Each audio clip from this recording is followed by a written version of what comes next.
Support for Lab Out Loud is provided by NSTA, the National Science Teaching Association. Find out more about what NSTA has to offer at nsta.org. Uncertain times call for more certain education.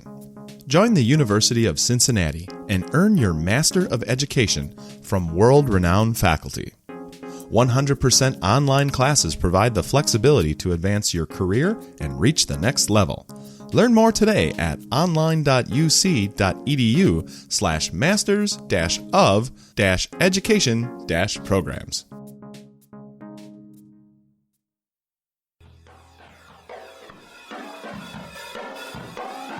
You're listening to Lab Out Loud, Science for the Classroom and Beyond. And in this episode, we're starting the new school year talking about safety. You know, school takes planning. You just don't walk in and, oh, okay, here I am, let's do it. Especially in a situation where you want, if at all possible, to continue the doing of the science, not just the reading or the talking about it. And boy, that is a challenge and a half with this pandemic. That's up next on Lab Out Loud, but first, I'm your co-host, Dale Basler. And I'm Brian Bartel.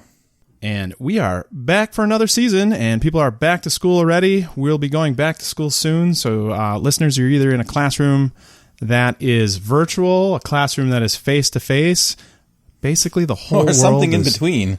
The whole world is really embracing the science in the classroom and beyond part this time, which has been our podcast tagline. Nice, nice. It's really stretching into the beyond now. I think we've all learned that we have new limits on how we teach. Should we change that tagline to science in the classroom and at home?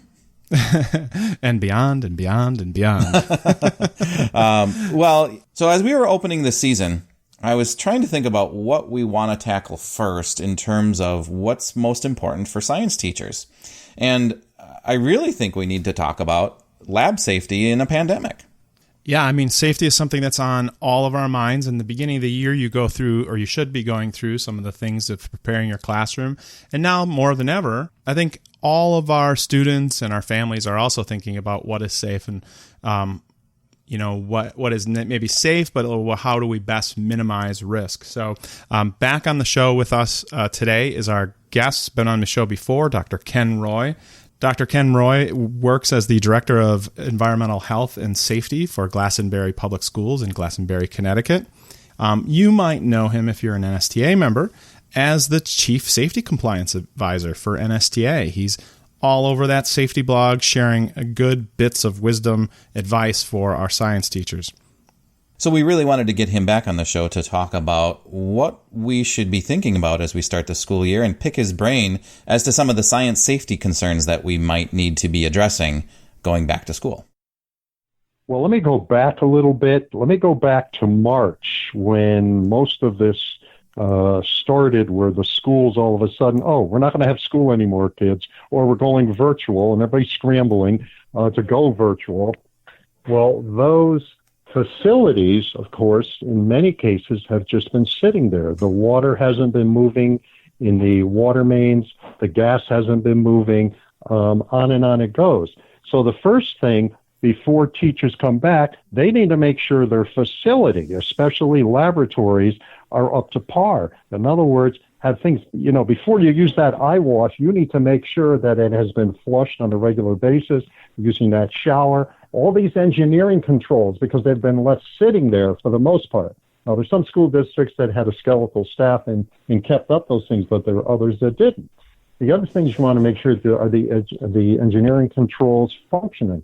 In other words, if I'm going to use my goggle sanitizer, does that UV bulb, is it still working? So there's a lot of things getting kids in there that teachers need to do to make sure that their laboratory is functional in a safer way. So that's a big ticket item, believe me, a big ticket item. But that's something that needs to be taken a look at. Fume hoods, things like that. Yeah, absolutely. Yep, that's another engineering control. Fume hoods, fire extinguishers, general ventilation itself. Is it functioning? Have the filters been cleaned out? There's all sorts of things. And, in the laboratory it gets very complicated because you have so many different engineering controls compared to a math class or a foreign language class or whatever. So it's a big challenge. It's a big challenge, not just scheduling kids. And, that's another whole story. Yeah.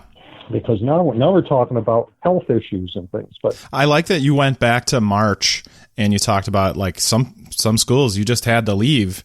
It makes me think about stock rooms that weren't, maybe not everything got put away, or if there was a cart or something like that. Have you heard or have you thought about those kind of scenarios? Oh, absolutely. And in fact, I tell everybody, you know what? Whether you're closed or not, you must have security. You must make sure that chemicals are put back where they belong. And in some places, I do know the teachers had been actually called back because the fire marshal went through the building and saw some of these flammables, explosive chemicals sitting out on a lab table. Well, that's a no-no. You can't do that. It's very unsafe, obviously. And sure. But again, you want to make sure the labs are secure, that everything's back where it needs to be. The other thing is you need to have somebody watching over the lab. I mean, there are things called water leaks, gas leaks. These are things that, people take for granted. But that can shut down a whole facility real quick, or it could blow the second floor off. We had a lab room, the faucets that come up and they stem over like that. And one of our chemistry teachers, gooseneck, thank you. One of our chemistry teachers was just talking to the students, and he put his hand on there, and that thing popped right off, and there's just a fountain shooting up. It was there you go. Older school, and things like that can happen. I'm also worried about procedures that we're looking at making, a touchless environment and having doors propped open and things like that. But we have to be considered, we have to be careful about considering safety and security within the science classroom and the stockroom as well. We can't just prop doors open as much as it would be nice to simply not have students touch doorknobs and handles. Yeah, I know, but that's a double-edged sword that people don't realize, because science labs, by the fire code, which is the NFPA 45, this fire code requires ventilation in science labs not to be recycled anywhere else in the building. So science labs are kind of unique. In other words, it's always fresh air, or air-conditioned fresh air, coming into that lab. You open a door, you are now changing the pressure in that room. And you can be bringing in or having flammable vapors, particulate going out into a corridor, right? You don't want that happening, right? So you want to make sure the door's closed, the windows are closed, you let the ventilation take over and work the way it needs to work. And actually, I've had one or two teachers say, oh my gosh, I need to have my windows to be open. I need my windows to be open. Okay, you know what? There's more than COVID going on here, especially in the fall and in the spring, right? You have pollen out there. You've got all types of pollutants.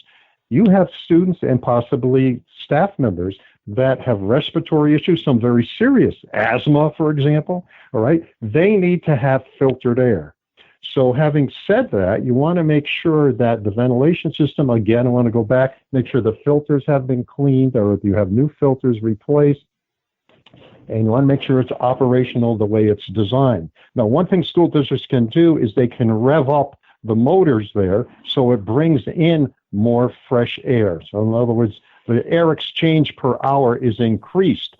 And what that does, it brings in more fresh air. But again, it's filtered. Now, there are some schools that they have, with the filtration system, certain things that, like, for example, some are UV treated. The air, in other words, the air flows through UV sources that kills any biologicals that are in there, right?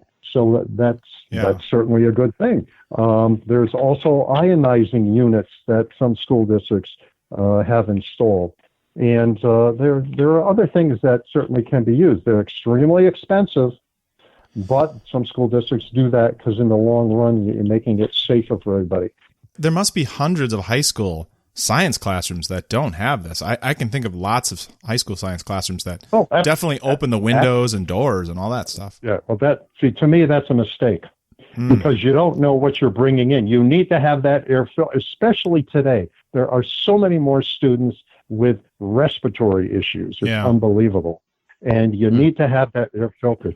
How do we know which classrooms, like you said something about the science classroom it cannot recycle its air throughout the rest of the school. How do we know how do teachers know that their room is set up that way? They need to contact their director of facilities because they have the prints. They know. Now, technically, when they built the building, as long as it's not more than maybe 20, 25 years old. But that's a lot of schools, though. Yeah, I know. But I'm just saying, on the prints, it would show that fact. Now, here again, another double-edged sword for the teacher. If you find out that your room is not set up, that doesn't meet the fire code, and you go ahead and you do an experiment and that type of stuff, whatever you have that you're producing, whatever toxic or hazardous material that's airborne goes somewhere else. And let's say somebody gets an asthmatic attack, a very serious one, in a room next door. Maybe it's a math class, right? Sure. You have a problem, right? Because under duty or standard of care, you're supposed to know better. You're supposed to know that if that's a possibility of moving somewhere else, you're not to do that lab. I don't care what it says for curriculum. You don't do it because you have not met the safety protocols. Very important. Okay. A lot of teachers, I couldn't tell you how many teachers I do. I do a lot of expert witness work. That's something I didn't say at the beginning. But I do expert witness work when there are lawsuits, and it's usually family lawyers who hire me, or teachers will have me hired, and we check these kinds of things out. And it can be a very serious thing. You can be determined to be reckless. That's one above negligent. You don't want to go there. You don't want to go there, believe me. So that's something very important for teachers to find out. Is the air from my laboratory recirculated elsewhere in the building? If it is, you need to really restrict the kinds of labs that you're doing. Because if you don't, and if somebody gets sick from it, you're it legally. And this is something that's important all the time, but has much more, I guess, a sharper focus during the pandemic right now with a respiratory illness. Well, and everybody's thinking about it. Right. So, sure. Ken, I've had a couple of my colleagues say, first of all, they have questions about having a fan in the science classroom or in classrooms in general. And then I have another colleague who has a fairly new classroom and has one of these overhead, basically flush ventilation to clear out the room in how many seconds. And he says, I'm just going to run that all the time. And I thought to myself, I don't know if that's the best scenario, but then again, I don't know. I'm going to ask the expert here. Well, again, as long as it's bringing in filtered air. See, the problem with something like that is the air comes in through doorways. It comes in through windows. It's not filtered, right? It's designed to expel fumes and other hazardous materials, but not necessarily worry about the intake. Right. Okay. Well, that would be the case. Oh, so it's like a big exhaust fan for the classroom? Well, years ago, decades ago, that's what you had. I remember my first chemistry lab, right? The ventilation wasn't recycled, but we had a big exhaust fan in the window.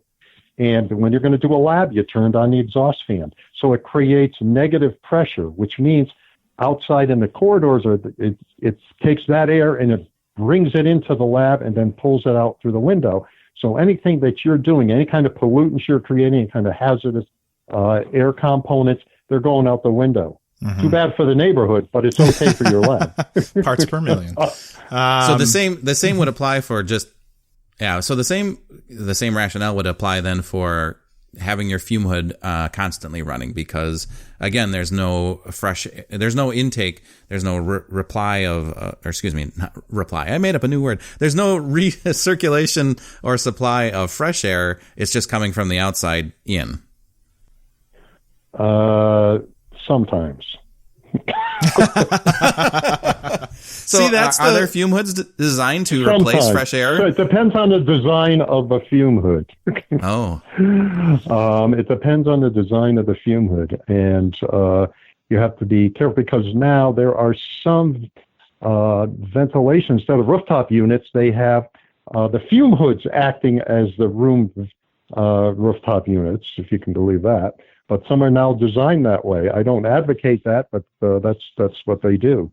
So it's not as easy as you think, and you just have to be vigilant about it. You have to make sure you check what kind of ventilation system you have. You have to be sensitive to the fact if you're producing something, is it getting out? And those with the teacher next door come over and say, "Geez, are you doing some experiment?" I smell it. Of course, then you also have administrators, and I'm going to quote, I won't tell you the name, I'm going to quote one. Teacher goes down and said, I don't think my ventilation is working correctly in my chem lab. And the principal goes, why? What's the matter? She said, it just seems to be very concentrated pollutants in there whenever we do a lab. And the principal looks at the teacher and goes, well, what do you want? Chemistry labs are supposed to smell.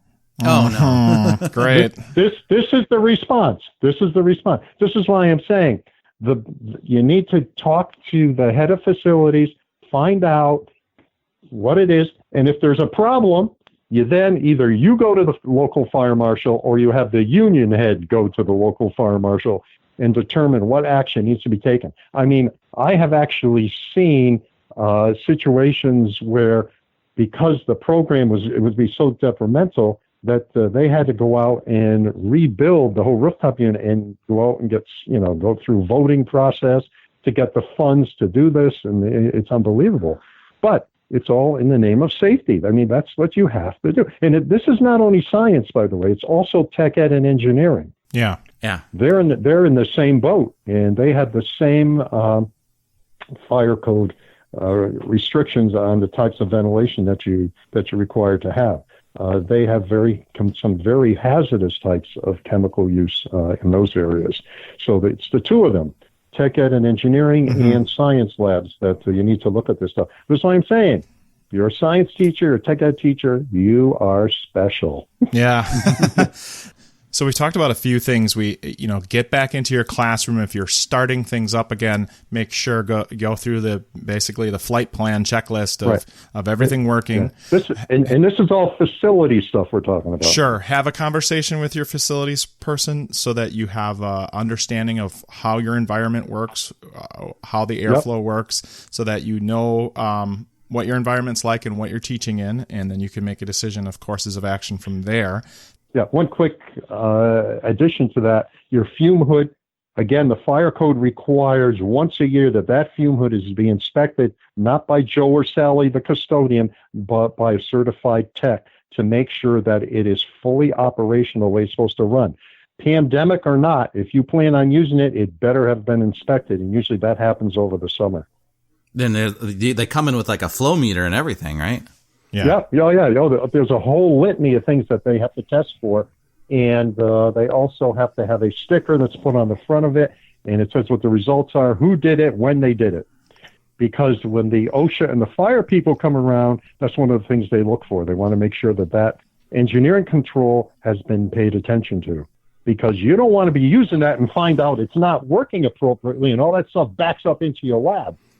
And in those cases, if you come across something that you are uncomfortable with, or you think that this isn't to the right standard, well, then that is going to impact the kinds of lessons or the kinds of experiments that you do, correct? Oh, let me tell you. I went in, I do mock OSHA inspections. Now, I can't cite people, but I know what OSHA does. Like, I've been OSHA trained. So I go in there. And I went into a chem lab once, and here are all these bottles of concentrated hydrochloric acid, blah, blah, blah, blah. They're all out on the demo table and in the student work table.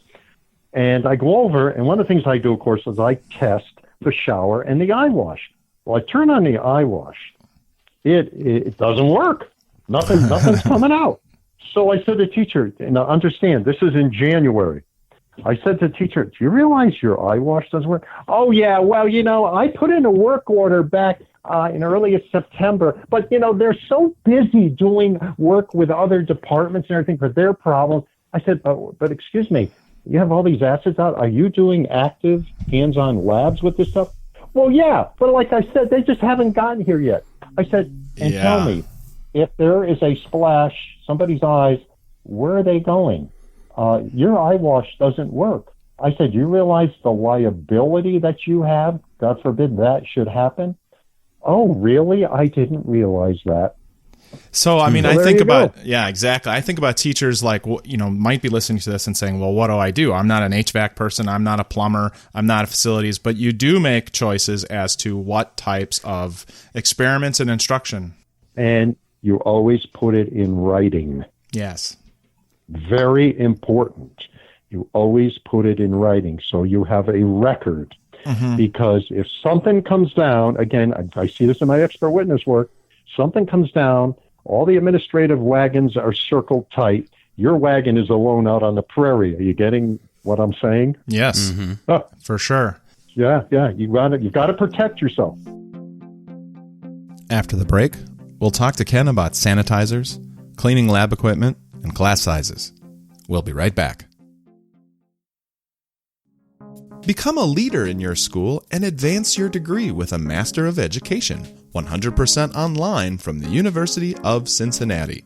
Earn your Master of Education in Curriculum and Instruction or a Master of Education in Educational Leadership from world-renowned faculty. Get the world-class, life-changing, career-rewarding degree you deserve without sacrificing work and family commitments. Learn more today at online.uc.edu/masters-of-education-programs.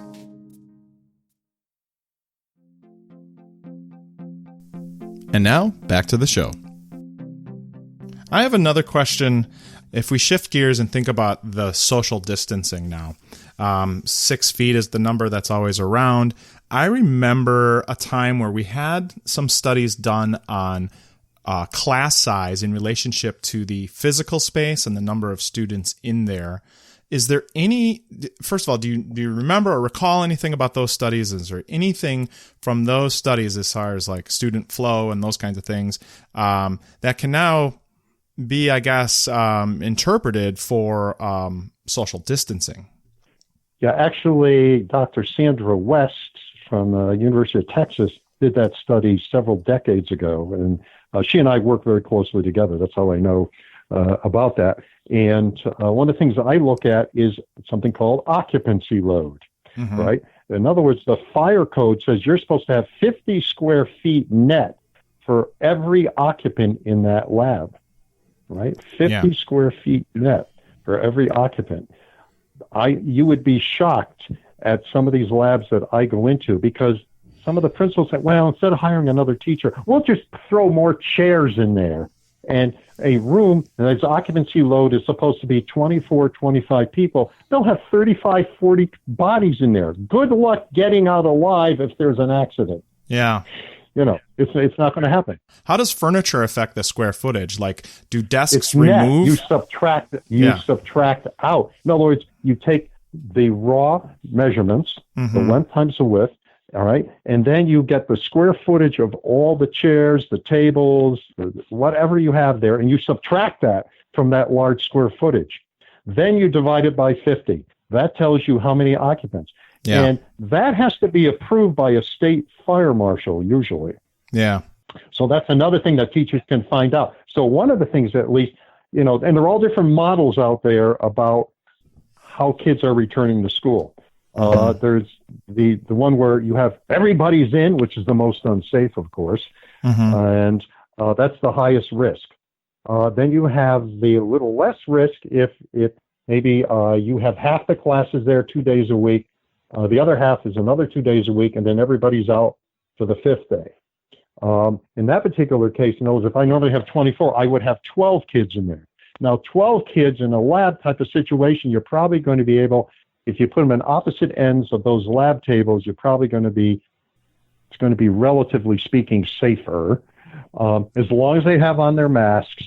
And you've got the ventilation going, and you've got that social distancing that we just talked about. You're going to be able to do that, and it should be very helpful. but not when everybody's in there. It's just not going to happen. It's not going to happen. The safest thing, of course, which is the lowest risk, is if everything is virtual.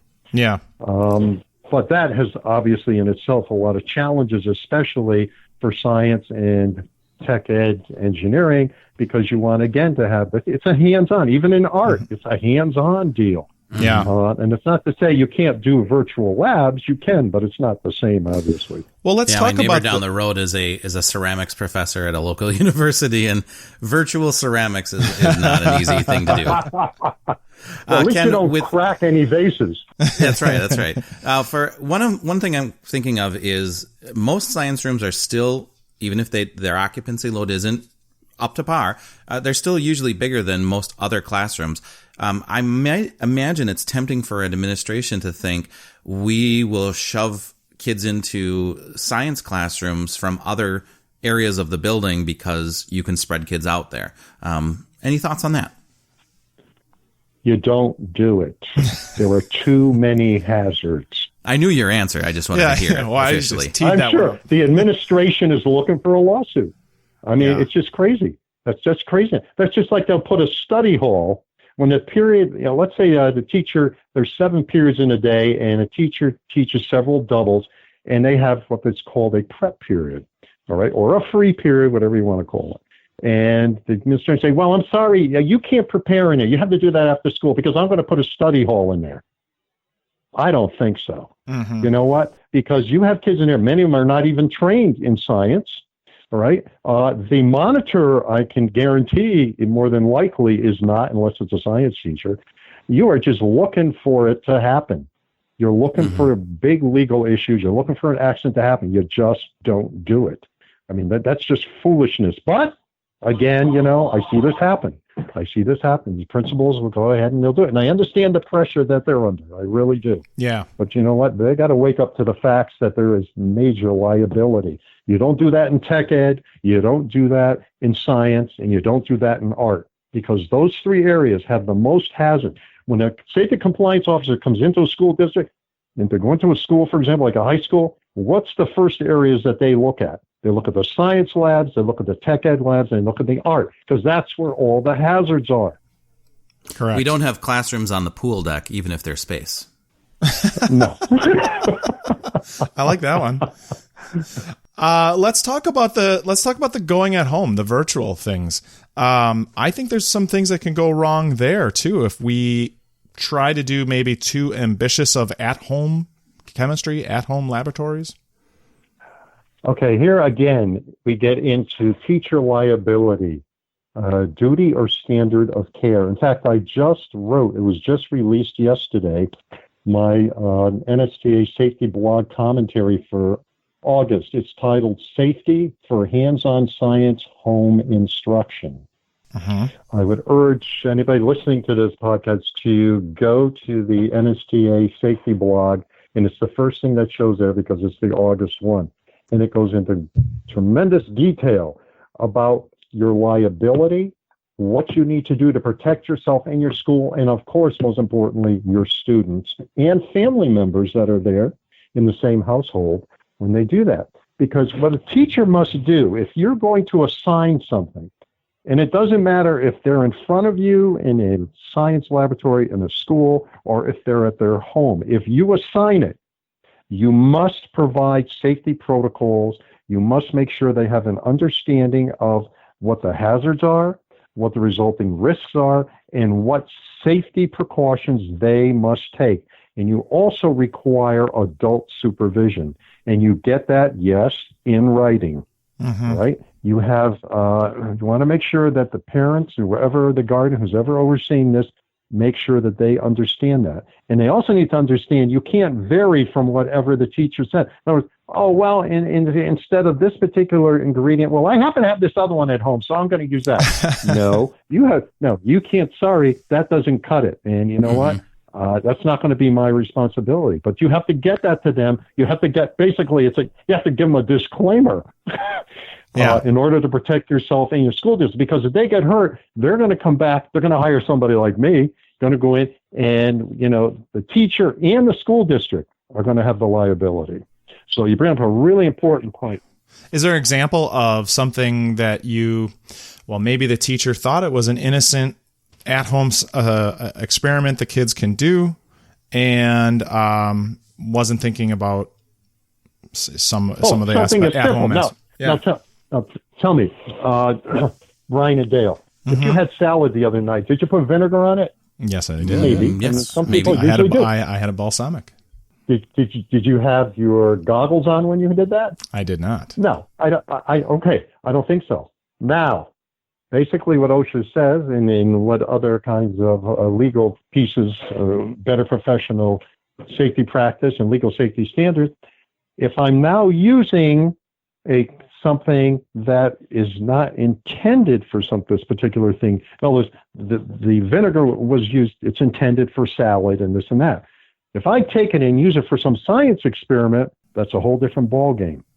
So now I must make sure that I have indirectly vented chemical splash goggles. And the parent that's watching me or the guardian, they must also have it, or any brothers or sisters or sibling, they must have it. Sometimes teachers forget because they think like people at home. Oh, well, vinegar, everybody knows about vinegar. I'm sure they'll be careful when they're, no. Same thing with alcohol, hydrogen peroxide. All these things that you think are, very common in home can be extremely dangerous. And if you're experimenting with them, so you have to make sure that, again, that's part of the safety protocol that you tell them. You have the appropriate PPE or you don't do it. Teachers really need to be vigilant about that. So I would imagine a common activity to do at home might be an osmosis lab where you put the vinegar and the egg together and dissolve the shell off. And that could be an easy, we can do that at home kind of an activity. But you're saying without the proper precautions and PPE, we shouldn't be thinking that. Well, splash, you'll get more than a rash if it gets in your eye. Well, Ken, a lot of the thing, go finish, Dale. Well, I was just going to say, then you're not, the other thing that worries me, I guess, is that you're not modeling safety precautions either. So we don't put, you're not, if you're not talking about wearing goggles and then you start kind of introducing all this experimentation, well, then that's not modeling students to be thinking about safety for science as a general standard. Absolutely not. And one of the things I look at in the expert witness work, I want to know, what did you do before the kids did the hand? And by the way, the experiment involves 3 pieces. All right. It's the getting everything set to go. All right. The setup, it's the hands-on piece, and it's the takedown. You better have that PPE on for all 3 phases. Because I've had court cases where that wasn't the case. Kids were cleaning up. The lab was all done. The kids were cleaning up, and there was a huge accident, very bad accident. And a teacher never told them they had to put their goggles on, right? Because, that's not part. And even the lawyer says, well, that wasn't really part of the experiment. I said, this is why you hire me. Because, yes, it is. There are 3 parts. And the people, again, working at home with the kids, they need to understand that. All right? If when you're getting the stuff, you need to, first thing you do, number 1, put on the PPE. That's it. Put it on first. Then you go ahead and get things, do the hands-on. And then as you're putting things away, you still have it on because you can still have an accident putting things away. Mm-hmm. A lot of our discussion so far has talked about things that we probably could have had a conversation about safety in the science classroom, whether there was a pandemic or not. But it sounds like there's been a lot of things that have been, I guess, brought closer into focus because of the pandemic. Are there other things like that? Distancing, wearing PPE, checking with facilities about our equipment. Those are things we should be doing all the time. But is there anything else we're missing? Anything pandemic specific? Cleaning and disinfecting. Okay. All right. In other words, I have a group of students in there. They're handling this equipment. Potentially, they could have the virus. Maybe they're asymptomatic. We don't even know they have it. They don't know they have it, right? But if it's not materializing, in other words, at the end of that lab period, if that stuff is not sanitized or disinfected, the next class comes in, some kid puts his or her hands on it. Now you've just transferred the virus. right? So what you want to make sure of is at the end of each lab period, and again, you train the kids to do this, you train them to disinfect the equipment. In other words, they can have gloves on, which would prevent, in part, the transfer of the COVID.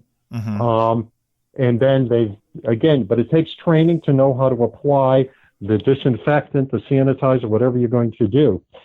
The other piece of this is the whole lab needs to be cleaned once or twice a day, and that would be more than likely custodial services, though I do know some schools have the teacher go around and wipe off all the and the students, it desktops sounds like at some point. Yeah, well, yeah, as long as they're trained and they wear the gloves and they have the goggles, then that's fine. But the custodians would also be doing things. It's not just tables, doorknobs, light switches, handles, phones, keyboards. Are you getting it? All the engineering controls, on and on it goes. So this is huge. All right. Yeah, absolutely. And a lot of schools have been scrambling. It's better now. It is better now. But to get disinfectant sanitizers so they'd be able to do that. All right. Because, they were in very short supply. Sure. The supply chain now has been rebuilt and things are much better than they were. Not at best, but much, much better. So at least schools can open and move forward. But again, the big piece here is the clean and disinfecting. That's got to be done. And it must, when you finish one class, everything has to be cleaned before the next class comes in.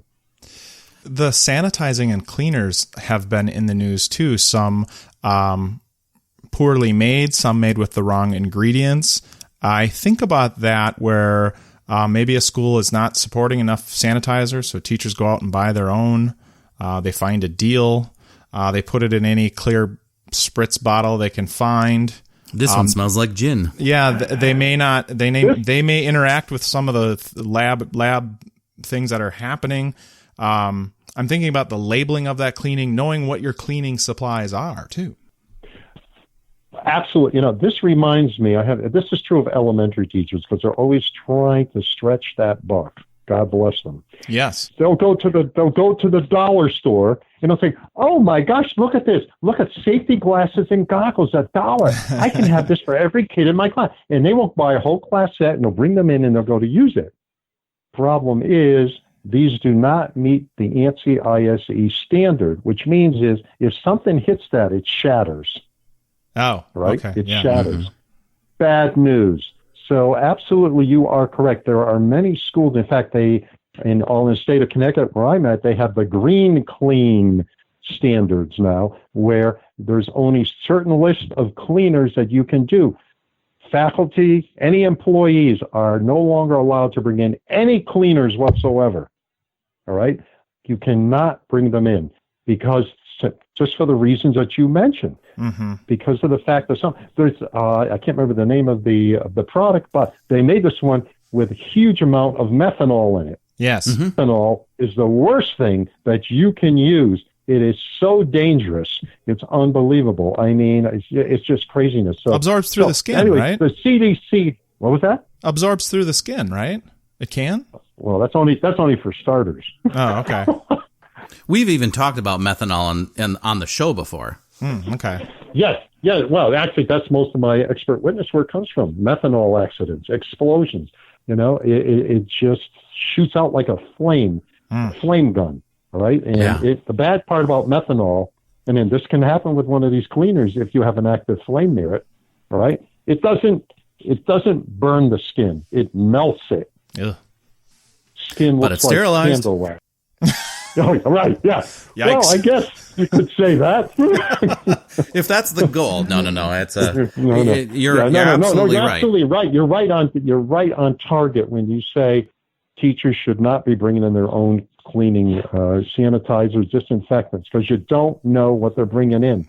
They should go to their facilities, right? They should go to their facilities and say, absolutely. Well, actually, facilities, every laboratory, every classroom needs to be provided with hand wipes, gel, cleaning gel, et cetera, et cetera. It needs to be provided when these teachers come back to school. But I mean, we had school supply lists prior to the before pandemic. We had school supply lists that I would see all over the nation that included, can parents please bring in Clorox wipes and this and hand sanitizer and all those kinds of things. I mean, that's over. It is?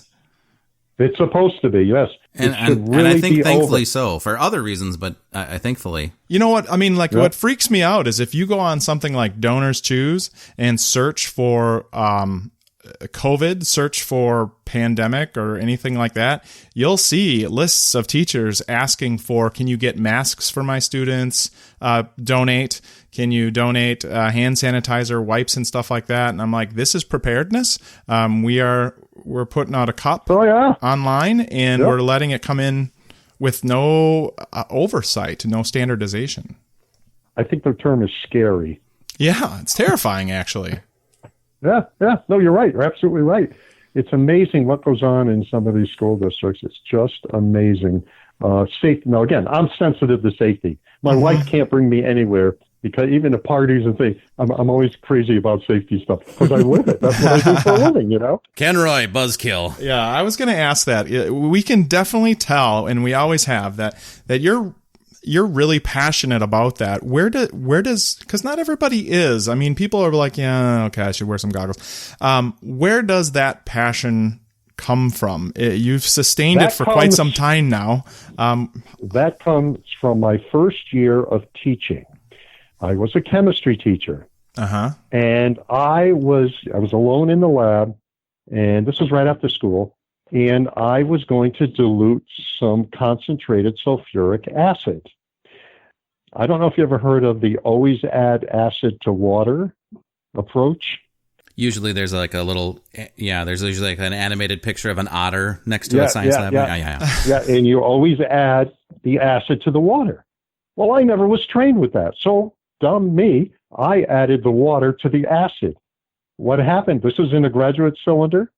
And within less than a minute, all of a sudden, I'm seeing this thing just heat up. It's almost like boiling, and it blew up. It shattered. I had sulfuric acid all over me. It ate all through my clothes. It burned my skin, this, that, and whatever. And we never received any training or anything. And I said, oh, my God, thank God, at least I had the brains to have goggles on, or I would have been blinded. Literally, I would have been blinded. Now, I'm very fortunate. Everything ultimately healed, and I was good. But from that point on, I always swore to myself that I would never have anybody else go through that, because that could have been a travesty in my life, that this would happen. And that's what gives me the energy, the commitment to make sure that it is safer. Now remember, you can't make it safe. You can only make it safer. Accidents can still happen. But, and I feel like I'm a disciple here in a movement, but that's the way it is. I'm serious, but it's like a crusade. Sure. But that's the way it is. And you know what? In fact, I had an opposition lawyer say to me, well, don't you get frustrated? All these years you've been dealing with safety and there's still accidents? And that's what I said. You know what? I said, you can't prevent accidents, right? You can only make it safer. And if I save one life or somebody from getting injured, then I've done my job. I know I've done my job. I don't have to save the whole world. I said, but it's just an ongoing battle.